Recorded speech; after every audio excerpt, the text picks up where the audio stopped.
This morning, Denmark's Prime Minister took a moment to praise the people of Greenland for their strength and resilience as they face increasing pressure from the Trump administration. That pressure comes from Washington's renewed interest in claiming control over Greenland, a semi-autonomous territory that has been part of the Danish kingdom for centuries. President Trump didn't mince words. "The world needs us to have Greenland," he declared. "Even Denmark needs us to have it." As the international spotlight stayed focused on tensions between major world powers, something else was quietly unfolding far from the headlines. Canada, without making noise, pulled off one of the most unexpected and strategic moves in Arctic politics. Backed by a $3 billion mining agreement, Canada stepped into Greenland, not with threats or political drama, but with carefully crafted partnerships that were simply too valuable to dismiss. This diplomatic breakthrough tilted the power balance in the North, especially after Trump reignited global debate with a fiery speech in early 2025. He declared a renewed ambition to annex Greenland, an idea that had drawn ridicule years earlier but was now back on the table. "We're going to get it, one way or the other," Trump vowed. His comments made international headlines, but behind the scenes, Canada was already far ahead of the game. Through quiet diplomacy, Ottawa had formed strategic alliances with both Greenland and the European Union, reshaping the geopolitical chessboard in the Arctic. The Arctic's future was no longer being carved out by one superpower. Instead, it was now being negotiated by those who moved smartly and carefully. After retaking the presidency in November 2024, Trump wasted no time revisiting old ambitions. These included familiar ideas like expanding the United States-Mexico border wall and trying again to bring peace to Ukraine. But the one that raised the most eyebrows was his plan to claim Greenland. By March 2025, Trump's tone had grown more aggressive. During a fiery address to Congress, he shifted from negotiation language to making direct territorial claims. He no longer spoke of access. He was talking about control, full control. Privately, the National Security Council dusted off two long-forgotten Cold War documents. The first one, dating back to the Eisenhower administration, laid out plans to close the Arctic Gap, a blind zone in United States defense radar coverage. The second document, from the 1980s, recommended upgrades to the Thule Air Base radar system in Greenland. Together, these plans pointed to a renewed American interest in Greenland, not just as a military outpost, but as a territory worth owning. But this new Arctic strategy wasn't just about defense or deterrence. It was also driven by a massive appetite for Greenland's natural riches. Military advisors warned that Greenland's far northern coastline disrupted radar coverage, allowing Russian submarines to go undetected. This threat gave the United States reason to act, but it wasn't the only one. Intelligence reports highlighted what lay below Greenland's thick ice sheets, an enormous supply of valuable resources. According to analysts, the land beneath Greenland's frozen surface holds an estimated 38 billion tons of rare earth elements, including niobium, graphite, and zirconium. These are critical for technologies like electric vehicles, wind turbines, and defense systems. On top of that, over 17 billion barrels of oil lie beneath its coastal waters. Missouri Senator Josh Hawley sounded the alarm. He warned that if the United States didn't act quickly, China would be the first to seize the advantage. As China expands its global footprint, the Arctic's resources are a major target. The Trump administration began framing Greenland's minerals as a national security issue, urging Congress to support a minerals-first strategy. But while Washington tried to build support at home, the message landed poorly abroad, especially in Nuuk, Greenland's capital, and in Copenhagen. Greenlandic leaders didn't hold back. They were stunned by Trump's statements and rejected them outright. One senior official wrote, "Dear President Trump, listen carefully. Greenland has been part of the Danish kingdom for more than 800 years. It is not for sale." Another leader added bluntly, "Let me say this in a way you might understand. Mr. Trump, off." One Greenlandic politician called Trump's approach wild and weird, warning that Greenland was not some prize to be auctioned off to the highest bidder. Denmark's Prime Minister Mette Frederiksen echoed that sentiment, making her position crystal clear. She stated that Greenland belongs to its people, not to Denmark, not to the US, and not to any foreign power. In March 2025, a joint statement was issued by both Greenland's coalition government and the Danish parliament. The statement made it clear there would be no discussion of transferring sovereignty. and any attempt by the United States to pressure or intimidate Greenland would risk serious damage to NATO unity. Though still officially a territory of Denmark, Greenland has been carving out its own independent economic path.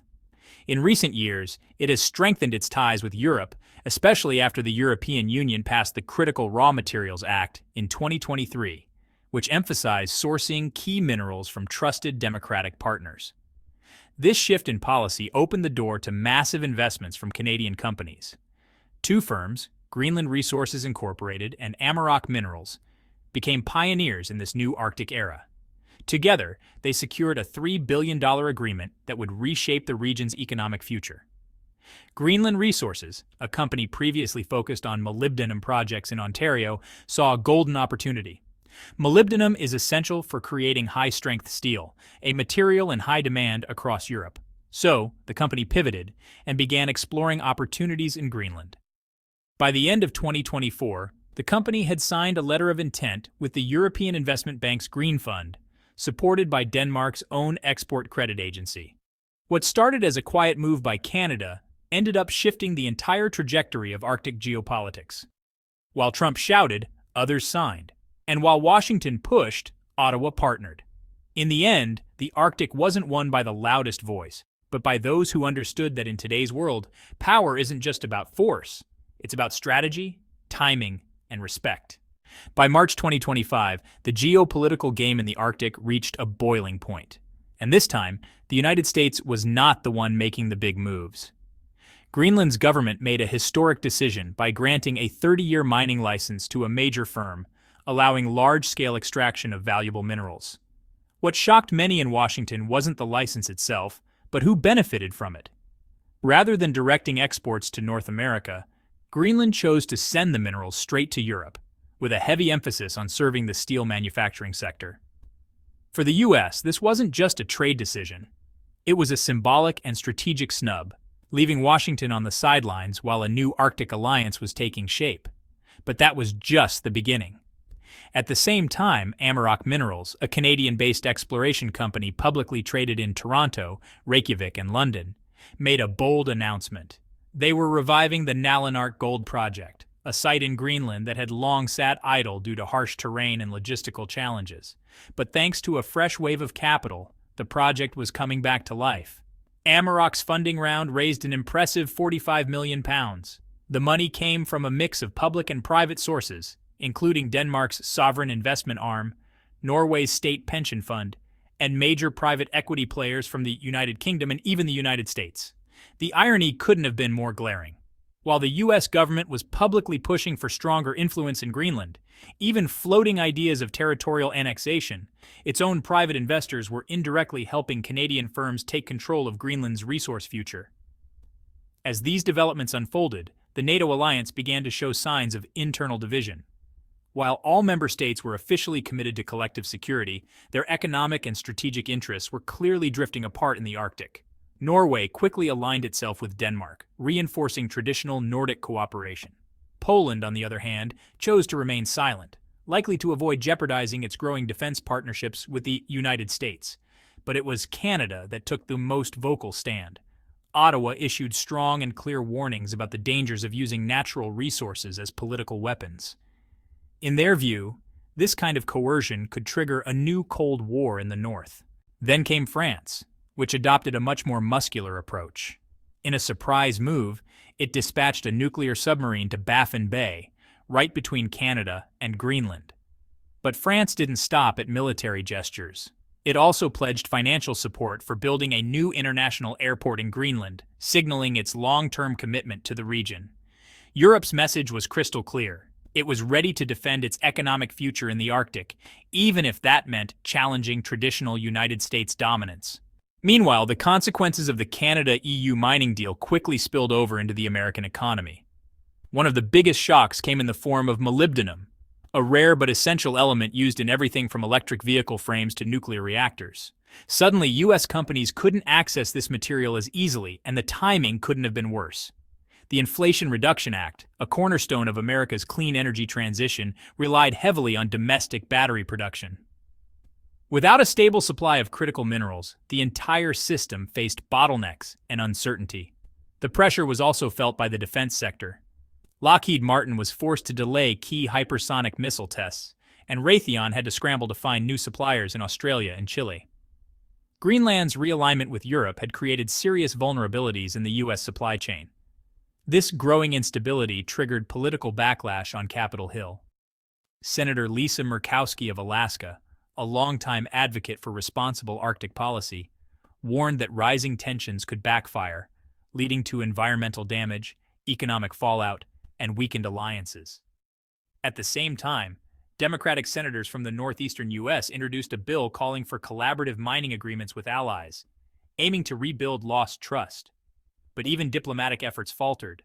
The U.S. State Department's attempt to negotiate a joint development deal with Denmark and Greenland fell apart, adding to the perception that America was losing influence in a region it once dominated. In contrast, Canada moved swiftly and strategically. It launched a bold Arctic development plan known as the Arctic Hexagon, which envisioned a series of interconnected mining hubs stretching from Baffin Island to Greenland. These hubs would be supported by advanced infrastructure, including space collaboration initiatives with the United States. Canada's message was firm. It welcomed cooperation, but not domination. Ottawa remained open to U.S. military presence in the Arctic, but it was also deeply cautious of any sudden or unilateral actions by Washington that might trigger disputes, especially over sensitive routes like the Northwest Passage. Any sign of aggression, Canadian leaders warned, could invite China into the equation. Indeed, with new mining laws and battery export rules in Ontario, Canada positioned itself as a critical buffer between Europe and the U.S., using its geography and resources to bring balance to a rapidly shifting power dynamic. And then there was energy, the lifeblood of geopolitics. A Canadian firm, Cedar Energy, entered early-stage talks to build a floating liquefied natural gas plant near Disco Bay, targeting buyers across Eurasia. This was no small project. It was a direct competitor to U.S. LNG exports, which were now under pressure from new restrictions imposed by the Trump administration. Germany, desperately looking to reduce its reliance on Russian and American gas, quickly signaled support for the Canadian initiative. It wasn't just about energy. It was about diversification, independence, and strategy. As the project progressed, Greenland's economy began to transform. Revenues from molybdenum and gold created new funding streams. Silver and copper byproducts fueled Europe's blue hydrogen initiative, while the country's newly established Future Fund began growing steadily, ensuring long-term financial security and independence. Unlike in the past, when Greenland often relied on outside help, this time it was building wealth on its own terms, without overdependence on any one superpower. And now, the world is watching. So the question remains, is the Arctic becoming the next frontier of global power rivalry?